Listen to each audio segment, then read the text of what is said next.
Madhavi YouTube पे सारा कथा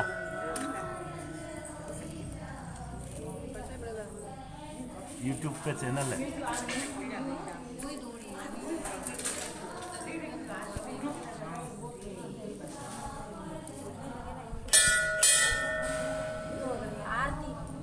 यूट्यूब पे लगाओ मनसा महादेव, मारो पूरा चैनल है जी।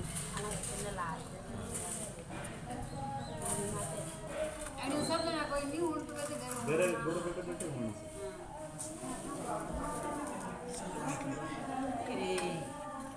कई वीडियो अरे और चार्जिंग में जाए साले और करना भी साले से कलाम भी देखो कनाल में तक लग जाएगा हमें बुरा करे करा सालो बोल मनसा महादेव की जय। एक समय कैलाश पर्वत पर जबकि चारों ओर 18 भार वनस्पति फल फूल रही थी, सुंदर मंद सुगंधित हवा चल रही थी, ऐसे समय शिव जी तथा पार्वती जी एक सुंदर आसन पर विराजमान होकर इस छटा को देख रहे थे। श्री पार्वती जी बोली, हे नाथ, आज तो चौपड़ पासे का खेल खेलना चाहिए। महादेव जी ने कहा, ठीक है, पर इस खेल में छल कपट बहुत होता है, इसलिए हार जीत का साक्षी का निर्णय कौन देगा। तब तो पार्वती जी ने अपने अंग से मेल उतार कर उसका एक पुतला बनाकर बैठा दिया, जिसे महादेव जी ने सर्वजीवन कर बोले, हे पुत्र अंगद, हम दोनों चौपड़ पासे का खेल खेल रहे हैं, सो तू हमारे हारने जीतने की साथ बनना। अब चौपड़ पासे का खेल शुरू हुआ। महादेव जी ने 2 बार पासे फेंके और अंगद से पूछा, बता कौन हारा और कौन जीता। तो अंगद ने कहा कि आप जीते तथा पार्वती जी हारे। जब तीसरी बार पार्वती जी ने पासे फेंके और अंगद से पूछा, बता कौन हारा और कौन जीता। तो यद्यपि इस बार पार्वती जी जीती थी, परंतु अंगद ने सोचा कि मैं महादेव जी को हारा कहूंगा तो वह मुझे श्राप दे देंगे। अतः उसने कह दिया कि आप जीते, महादेव जी जीते तथा पार्वती जी हारे। यह सुनते ही पार्वती जी को क्रोध आ गया और क्रोध में आकर अंगद को श्राप दे दिया, जा तू कोढ़ी हो जा और भटकता फिर। तब तो पार्वती जी के श्राप से कोढ़ी व दुखी अंगद इधर उधर भटकने लगा और भटकते भटकते एक दिन एक विशाल भयंकर जंगल में जा पहुंचा, जहां 12-12-24 कोस के बीच एक तालाब दिखाई दिया, जिसके आसपास बड़ पीपल के कई पेड़ खड़े थे और इंद्राणियां ब्रह्माणियां बहुत से देवी देवताओं की स्त्रियां मिलकर वहां व्रत कर रही थी। तो अंगद ने उन्हें ऐसा करते हुए देखकर कहा कि बहनों, आप यह क्या कर रही हैं। तो देवांगनाओं ने उत्तर दिया कि हम महादेव जी के मनसावाचक व्रत को कर रही हैं, जिसके करने से सभी मनोकामनाएं पूर्ण होती है। तो अंगद ने कहा कि तब तो इस व्रत को मैं भी करना चाहूंगा। तो देवांगनाओं ने उसकी इच्छा को देखकर चावल सुपारी जलाकर व्रत प्रारंभ कराने का संकल्प करा दिया और कहा कि श्रावण महीने के कृष्ण पक्ष के प्रथम सोमवार से इस व्रत को शुरू किया जाता है। उस दिन किसी कुंवारी कन्या के हाथ से 2 पुनी सूत कटवाकर उसका डोरा बनावे और पीली गेरू में रंगे और महादेव जी की पूजन तथा आगे हर सोमवार इसका व्रत करता रहे। फिर कार्तिक सुदी चौथ के दिन इसका उजमना होवे और उस दिन 4.25 सेर आटा, 1.25 सेर घी, 1.25 सेर गुड़ का गांव में तोड़ बूझ कर उसका चूरमा बनावे और महादेव जी के भोग धरकर 4 बराबर भाग कर लेवे। प्रथम भाग शिव जी को निमित्त कर देवे, अर्थात किसी नाथ को दे देवे, दूसरा भाग किसी ब्राह्मण को दे देवे, तीसरा भाग किसी गौ को खिला देवे और चौथा भाग आप स्वयं प्रसाद के तौर पर ग्रहण करें। शेष बिना राजा रंग के छोटे बड़े का भेदभाव किए सबको बराबर बराबर बतरा देवे और डोरा जो बनाया जाता है जब तक व्रत करे स्वयं धारण करे, अर्थात उद्यापन के बाद उसे जल में पधरा देवे। बस यही इस व्रत का विधान है। तब तो अंगद ने नियमानुसार व्रत प्रारंभ किया, लगातार 4 वर्ष तक करता रहा। इधर एक दिन बैठे ही बैठे पार्वती जी को अंगद की याद आई और वियोग से घबराकर महादेव जी से कहने लगी कि हे नाथ, कोई ऐसा उपाय बतलाइए जिससे कि अंगद घर वापस लौट आए। तो भगवान शंकर जी कहने लगे कि हे प्रिय, तुम मनसावाचक व्रत करो, तुम्हारी इच्छा अवश्य पूरी होगी। तब तो पार्वती जी ने भी विधि अनुसार डोरा बनाया और व्रत प्रारंभ किया। जो ही व्रत समाप्त हुआ, अंगद क्रोध रहित होकर विचरण करता हुआ पार्वती जी से आ मिला।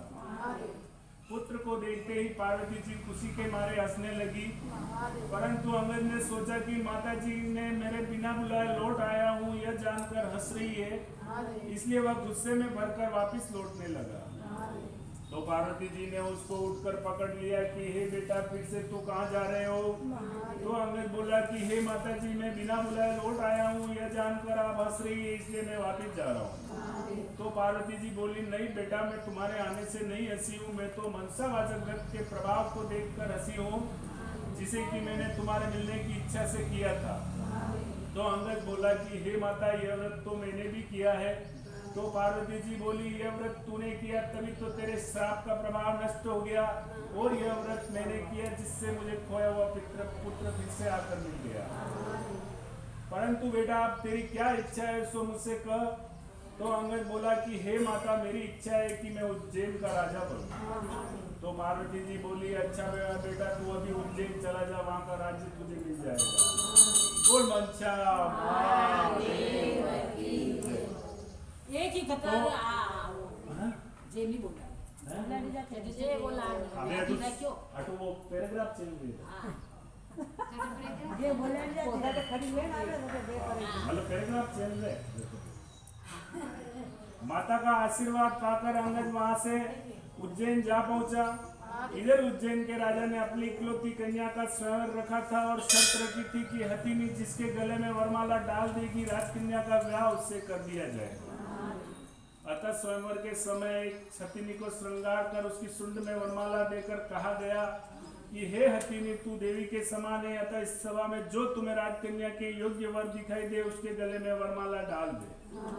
हथिनी माला लेकर चली, जहाँ अंगद बैठा था वहां पहुंचकर उसके गले में वरमाला डाल दी। यह देखकर लोगों ने कहा कि यह न मालूम कौन है, हथिनी चूक गई है। अतः इस लड़के को अंगद को वहां से हटा दिया गया। फिर से हथिनी को माला देकर प्रार्थना की गई कि हे हथिनी इस सभा में जो तुम्हें राजकन्या की योग्य वर दिखाई दे, जो उज्जैन का राज्य अच्छी तरह संभाल सके उसके गले में वरमाला डाल दे। तो फिर से माला लेकर हथिनी दूसरी बार वापिस अंगद के पास पहुंचकर उसके गले में वरमाला डाल दी। तो लोग कहने लगे कि हथिनी इस लड़के से परच गई है, अतः उसे दरवाजे से बाहर बिठा दिया गया। परंतु जब हथिनी को तीसरी बार माला दी गई तो हथिनी दरवाजे से बाहर निकलकर फिर से उसी बालक के गले में वरमाला डाल दी। फिर क्या था, राजा ने कहा जैसा होनहार है होगा। नगर सेठ को बुलवाया और कहा कि इस बालक को तुम अपने घर ले जाओ, फला लग्न पर इसे श्रृंगार कर सज कर बारात लेकर आ जाओ। नगर सेठ बालक को अपने घर ले गया और लड़के का खूब श्रृंगार कर सज कर बारात लेकर लग्न के समय आ गया और बड़ी धूमधाम के साथ विवाह संपन्न हुआ और राजा ने राजपाट कन्यादान में दे दिया। विवाह पश्चात जब वर वधू महलों में गए तो राजकुमारी ने अंगद से पूछा कि हे नाथ आपकी जाति क्या है, आपके पिता कौन है, आपके ग्राम का नाम क्या है। तो अंगद ने कहा कि हे राजपुत्री मैं शिव पार्वती जी का लड़का हूँ, मेरा नाम अंगद है। तो राजकुमारी ने कहा कि महाराज आपकी इस बात को कोई कैसे सच्ची मान सकता है, आप सत्य सत्य बतलाइए वास्तव में क्या बात है। तब तो अंगद ने अपने पैदा होने की सारी कथा राजकुमारी को कह सुनाई और अपने श्राप व मनसावाचक व्रत के प्रभाव से छूटकर उज्जैन राज्य पाने का सारा वृत्तांत कह सुनाया। और यह सुनते ही राजकुमारी को संतोष हुआ और दोनों सुखपूर्वक रहने लगे। थोड़े दिनों पश्चात अंगद ने कहा कि हे राजपुत्री मेरी राज्य करने की अवधि पूरी हो चुकी है, अतः मैं अपने माता पिता के पास कैलाश जाना चाहता हूँ, तेरी क्या इच्छा है सो मुझसे कह। तो राजपुत्री बोली कि हे नाथ मैं तो पुत्र धन व राज्य का सुख चाहती हूँ। तो अंगद ने कहा कि तुम मनसावाचक व्रत करो, तुम्हारी इच्छा अवश्य पूरी होगी। तो राजपुत्री बोली कि हे नाथ जब आप कैलाश चले जाएंगे तो मेरे पुत्र कैसे होगा। तो राजपुत्री अंगद ने कहा कि हे राजपुत्री मनसावाचक व्रत के प्रभाव से तुम्हें बिना गर्भावास के पुत्र मिलेगा। और यह कर मनसावाचक व्रत की सारी विधि समझाकर अंगद वहां से कैलाश चले गए। इधर राजकुमारी ने पति की आज्ञा अनुसार मनसावाचक व्रत शुरू किया और लगातार 4 वर्ष तक करती रही और भगवान शंकर जी उस पर बहुत प्रसन्न हुए और एक दिन जब रानी दातुन कर रही थी तो अपनी दासी को ऊपर जल की जारी लेने के लिए महल में भेजा। तो जब दासी ऊपर महल में जाकर क्या देखती है कि एक सोने के पालने में एक सुंदर सा बालक सोया हुआ अपना अंगूठा चूस रहा है। तब तो दासी ने दौड़ते हुए नीचे आकर कहा कि रानी को सारा हाल कहा और महारानी को ऊपर ले गई और रानी ने बालक को देखकर उठाकर छाती से लगा लिया और महादेव जी से प्रार्थना करने लगी कि हे नाथ, यदि आपने मुझे यह पुत्र दिया है तो मेरे स्तनों में दूध पैदा कीजिए। रानी के इतना कहते ही रानी के स्तनों में दूध भर आया और सारे नगर में खुशी छा गई और सभी मनसावाचक व्रत को सराहने लगे और बालक का नाम फूलकुंवर रखा गया। धीरे धीरे फूलकुंवर बड़ा हुआ। अब सभी उसे राजकुमार कहकर पुकारने लगे और एक दिन राजकुमार ने माता से पूछा कि हे माता, मेरे पिता कौन है और उनका नाम क्या है और वो इस समय कहाँ पर है? तो रानी ने कहा कि हे पुत्र, तेरे पिता का नाम अंगज है, वे महादेव जी के पुत्र हैं और इस समय कैलाश में है। तो राजकुमार ने कहा कि हे माता, मृत्युलोक में इस बात को कोई कैसे सच्ची मान सकता है? तो रानी ने अंगद की उत्पत्ति, उनके शाप और मनसावाचक व्रत के प्रताप से उज्जैन राज्य पाने का और उनकी स्वयं की उत्पत्ति की आदि बातें कह सुनाई और कहा कि हे पुत्र, मनसावाचक व्रत करने वाले मनुष्य के लिए कोई भी बात असंभव नहीं है। यदि तुझे इसके पराक्रम का भान नहीं है तो तू स्वयं करके इसके फल को प्रत्यक्ष रूप से देख सकता है। तो फूलकुंवर कहने लगा कि हे माता, मेरी इच्छा है कि चेदी राज की कन्या जो दुनिया की सबसे अधिक सुंदर मानी जाती है उसके साथ मेरा विवाह हो। क्या इस व्रत के करने से ऐसा हो सकता है? तो रानी ने कहा कि हाँ पुत्र, इस व्रत के करने से तुम्हारी इच्छा अवश्य पूरी होगी। तब तो फूलकुंवर ने माता से संपूर्ण विधि पूछकर व्रत प्रारंभ किया। लगातार 4 वर्ष तक करता रहा और भगवान शंकर जी फूलकुंवर पर बहुत प्रसन्न हुए और चेदीराज के स्वप्न में दर्शन देकर कहा कि तू अपनी राजकुमारी का विवाह उज्जैन के राजकुमार फूलकुंवर से कर दे। तो चेदीराज ने भगवान शिव जी के वचन सुनकर अपनी कन्या का विवाह उज्जैन के राजकुमार फूलकुंवर से कर दिया। अब तो फूलकुंवर भी राजा हो गया। एक दिन राजा फूलकुंवर शिकार खेलने के लिए वन में गया और उसको कोई शिकार हाथ न आया और भूख प्यास के व्याकुल होकर एक बाग में आराम करने लगा। देव योग से वहां पर कोई ब्राह्मण आ पहुंचा और राजा को पंचांग सुनाया कि आज कार्तिक सुदी चौथ है, अर्थात मनसावाचक व्रत के उजड़ने का दिन है। तो राजा ने कहा कि हे महाराज, मुझसे तो भूल हो गई है, आप मुझे भी पूजन करा दें। तो ब्राह्मण ने पूजा के लिए शहर में रानी के पास खबर भेजी कि राजा साहब शिकार के लिए वन में ठहरे हैं और उनके आज कार्तिक सुदी चौथ का दिन है, इसलिए 4.25 सेर आटा, 1.25 सेर घी, 1.25 सेर गुड़ का चूरमा बनाकर मंगवाया है। इस पर रानी ने सोचा कि फौज के कई आदमी साथ है, इतने से चूरमे से क्या होगा, इसलिए उसने गाड़ी पर कर चूरमा भेज दिया। नियम विरुद्ध अधिक सामान होने से महादेव जी ने कोप किया और राजा के स्वप्न में दर्शन देकर कहा कि हे राजा, तू अपनी रानी को राज्य से निकाल दे, नहीं तो मैं तेरे राज्य को नष्ट कर दूंगा। तब तो राजा ने प्रमाण अनुसार दोबारा चूरमा बनाकर व्रत पूरा किया और महादेव जी के कथन अनुसार रानी को महल से निकलवा दिया और रानी किले से रवाना हुई। थोड़ी दूर जाने पर उसे दीवान मिला। तो दीवान ने पूछा कि रानी जी, आप कहाँ बता रही हैं? तो रानी ने सब बात बताई और तब तो दीवान ने कहा कि मैं राजा साहब को समझा कर मना लूंगा, तब तक आप मेरी हवेली में विराजिए। रानी जो ही दीवान की हवेली में गई तो दीवान अंधा हो गया और दीवान ने भी हाथ जोड़कर कहा कि आप यहाँ से पधारिए। अब रानी वहां से रवाना हुई, आगे चली तो नगर सेठ मिला।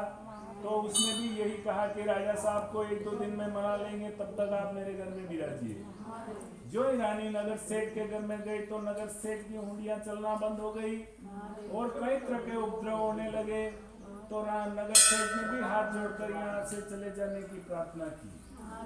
अब रानी वहां से निकलकर आगे चली तो राजा जी का कुमार मिला, तो उसे भी रानी पर दया आ गई।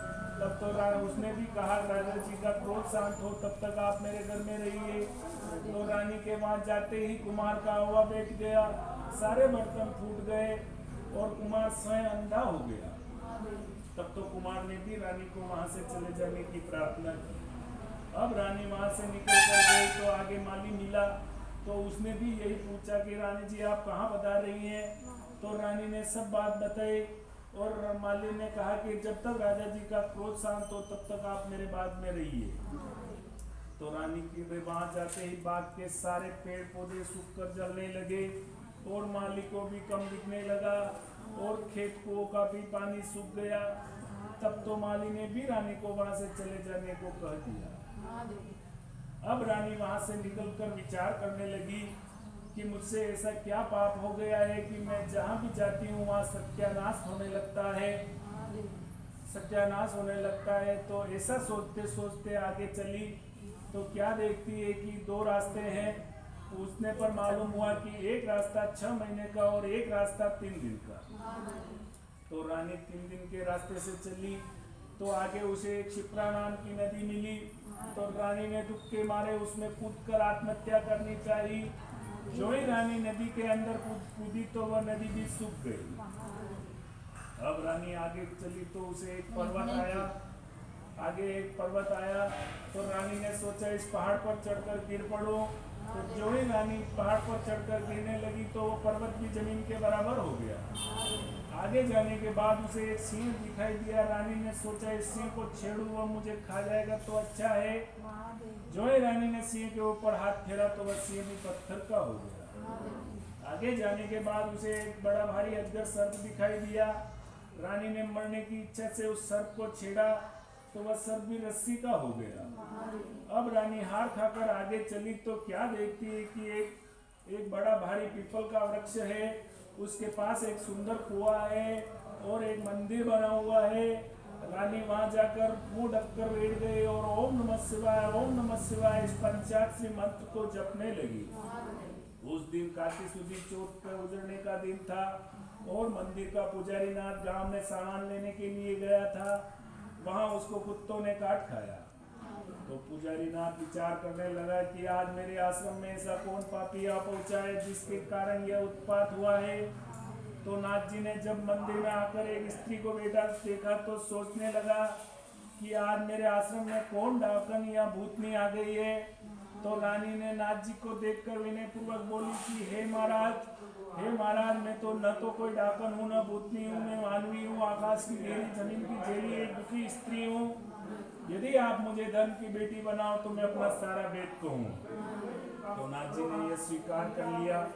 तब रानी ने अपना सारा किस्सा कहा और वहां से जाने लगी। तो भूख प्यास के वह चल नहीं सक रही थी तो नाथ जी ने उजड़ने का एक बाग का लड्डू दिया और लड्डू को देखते ही रानी को व्रत की याद आई। इतने में नाथ जी ने कह दिया कि यह मनसावाचक व्रत का प्रसाद है, इसका नियम है कोई भी राजा हो तो अधिक प्रसाद न बनाए, इसलिए यह एक बाग का लड्डू है। तब तो रानी को समझ में आ गई कि मैंने चूरमा ज्यादा भेजा था इसलिए मुझ पर महादेव जी ने कोप किया है। ऐसा विचार कर रानी ने नाथ जी से कहा कि हे महाराज इस व्रत को तो मैं भी करना चाहती हूँ। तब नाथ जी ने कहा कि यह श्रावण महीने का प्रथम सोमवार आ रहा है, उस दिन इस व्रत को शुरू करना। तो रानी ने नियमानुसार मनसावाचक व्रत शुरू किया। कार्तिक सुदी चौथ का दिन आया। नाथ जी गांव में जाकर सामान ले आए और 1.25 सेर घी, 1.25 सेर गुड़, 4.25 सेर आटे का चूरमा बनाया। शिव पार्वती जी की चित मन से पूजा की। कुंवारी कन्या से पौनी सूती सूत कटवाया। इस प्रकार रानी को व्रत करते हुए 4 वर्ष हो गए। महादेव जी राजा फूल कुंवर के स्वप्न में दर्शन देकर कहा कि हे राजा तू अपनी रानी को राज्य में बुला ले, नहीं तो मैं तेरे राज्य को नष्ट भ्रष्ट कर दूंगा। तब तो राजा ने कहा कि महाराज अब रानी का कैसे पता चलेगा। तब तो उसने कहा कि तू प्रातः काल होते ही अपने 4 विश्वासी नौकरों को पूर्व के दरवाजे भेज दे। वहाँ बिना नाथों बेले की गाड़ी मिलेगी, वे लोग उसमें बैठ जाए, वह गाड़ी उन्हें वहीं पर ले जाएगी जहाँ पर रानी और रहती है।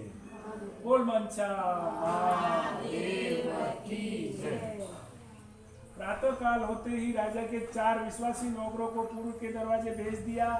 वहाँ बिना नाथों बेलों की गाड़ी मिली, वे चारों लोग उसमें बैठ गए, वह गाड़ी उन्हें वहीं पर ले गई जहाँ पर रानी रहती थी। तो सेवकों ने रानी को पहचान लिया और कहा कि राजा साहब आपको बुला रहे हैं, इसलिए हम लोगों को भेजा है। तब तो रानी ने नाथ जी से कहा कि हे महाराज, मैं आपकी बेटी हूँ, आप मुझे सीख देकर भेजो तो मैं जाऊँ। तो नाथ जी ने मिट्टी के हाथी, घोड़े, रथ, पालकी आदि बनाकर मंत्र के चीटे दिए, जिससे वह सच्चे हाथी, घोड़े, रथ, पालकी बन गए। तब रानी ने फिर से कहा कि हे पिताजी, रास्ते में मेरे छूने से कई जीवों का नुकसान हुआ है, उनका भी उद्धार होना चाहिए, नहीं तो मुझे पाप लगेगा।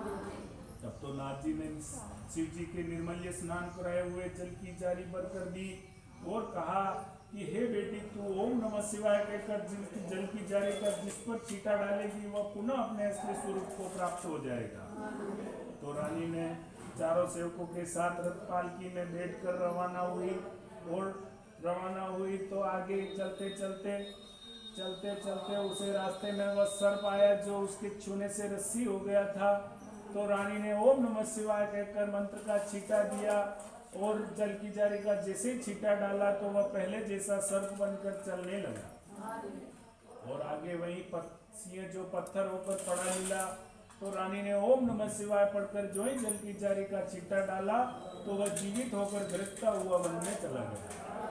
आगे वही पहाड़ आया जो रानी के स्पर्श से जमीन में धंस गया था।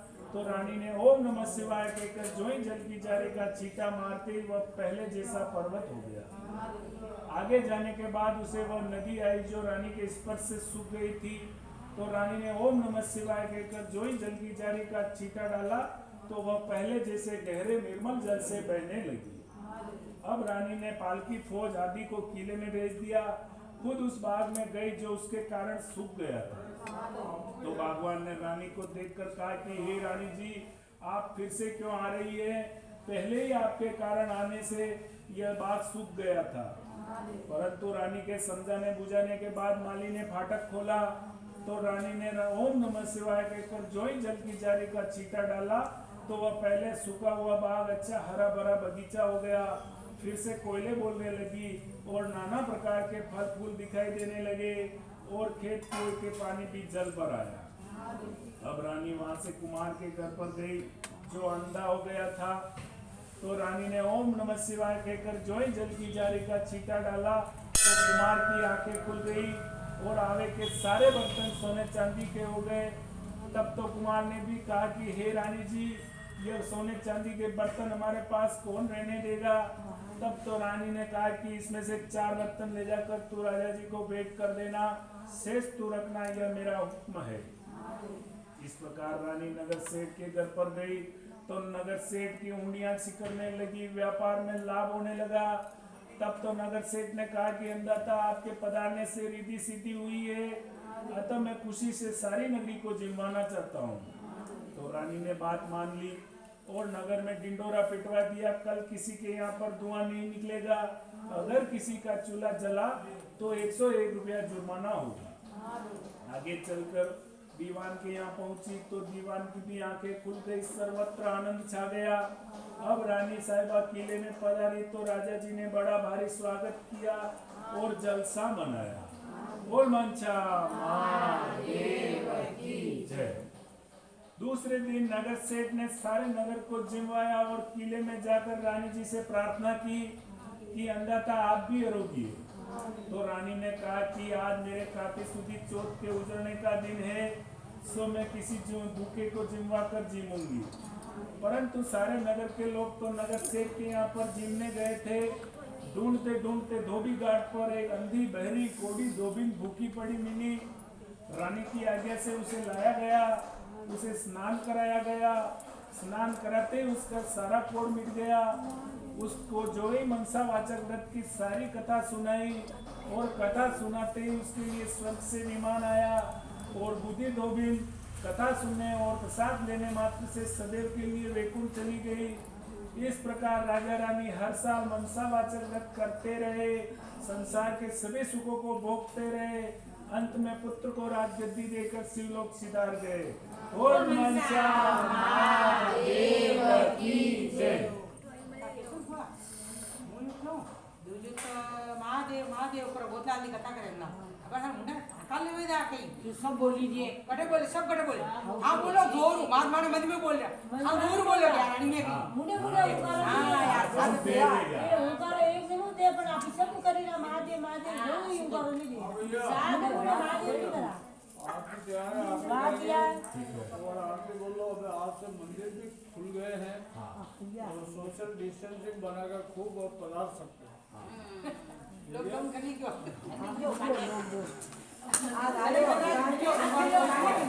जाम लेवा मन काटो है भारत में 9 बजे आऊँ। भैया जाम काटो बाबा पड़ेगा लॉकडाउन करने क्यों अब हम कथा करेंगे। इस प्रकार हर सोमवार मनसावाचक व्रत कथा करते रहेंगे और प्रातः 9 बजे मेरी कथा लाइव आती है।